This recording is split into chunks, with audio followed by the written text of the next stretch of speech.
हुकूमत पाकिस्तान ने पेट्रोलियम मसनूआत की कीमतों में तीसरी बार कमी की।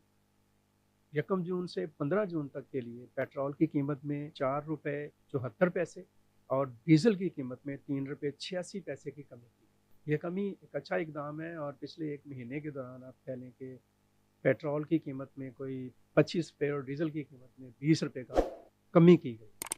लेकिन इस कमी के साथ कल एक बड़ी यानी कि जब ये कीमतों का रद्द-बदल हो रहा था तो बड़ी एम्बैरसमेंट्स का सामना करना पड़ा हुकूमत को। और एम्बैरसमेंट ये रही कि अचानक मीडिया के ऊपर खबरें आना शुरू हुई कि पेट्रोल जो है वो 15 रुपए 90 पैसे और डीज़ल जो है वो 7 रुपए 40 पैसे तक कम हो रहा है।